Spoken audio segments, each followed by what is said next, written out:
I mean, it's something that I do, keeps me sane. I write Kid30 or Smallkid. I run Smallkid Design and I paint with Oxygen Thievez.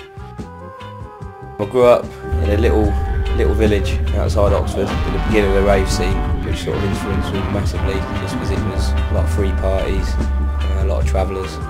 Art-wise, there wasn't a great deal of sort of graffiti. My eyes weren't open to it.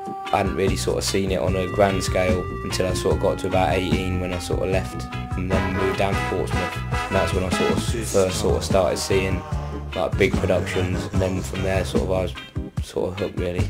Once moving up to Nottingham and that, I kind of realised that, so I studied illustration, realised you couldn't earn any money out of that, and sort of realised that design was sort of where maybe the sort of basic money is. My mate was setting up a drum and bass night at the time, so I just used to sort of do all his flyers for him, and then realised that sort of the flyer market was quite an easy way to sort of make quick money and to sort of get your name around. A writer that used to be in Nottingham called Creek, he was the first person that sort of took me out and painted. I'd painted sort of before, and I'd watched it for maybe sort of 5 years anyway, so I sort of knew a lot about it, but the sort of do's and don'ts and where and, you know, what not you should do and things like that. There are some big influences sort of that maybe I'll follow, and sometimes maybe I'll follow them for 6 months. Usually sort of character painters, not necessarily sort of graffiti painters, sometimes character painters in sort of modern art.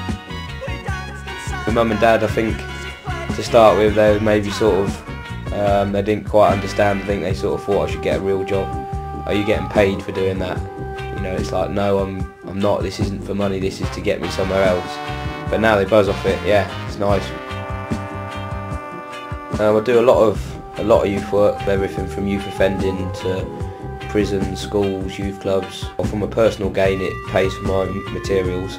But I do it because you know, I quite enjoy it. Kids are, you know, good to work with. You get also to do what you sort of love for the day, but you get to sort of show other people how to do it.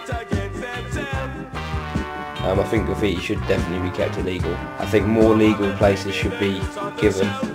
Mansfield, for example, they've built a legal wall. You know, you're allowed to do it here, but if you do it somewhere else, penalties can be raised. So I'm sort of quite pro that kind of stuff. At the moment, I think the council sort of run different campaigns to try and sort of stop, you know, graffiti. The campaigns that the council don't work. All they do is glorify people that paint graffiti. If you want fame, which is why you do it, what better fame to have a bus stop advert with your tag on it. I think the more that the council sort of embrace the youth, the better it is. But you're never going to clamp it out. Really, you're never going to stamp it out. Art's definitely an escape for me. Yeah, it's like sort of reading a book. You know, it's like watching a DVD. If you start drawing or you start painting, if you're on your own and you've got your Walkman on, you know, you can sort of not think of anything other than painting.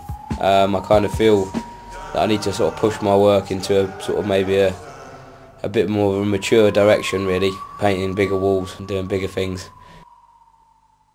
But it is a fucking good buzz writing a tag, especially if you had a few beers.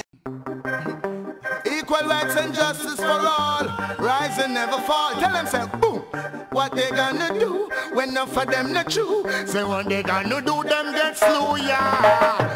Who do you think you are? We're living in a small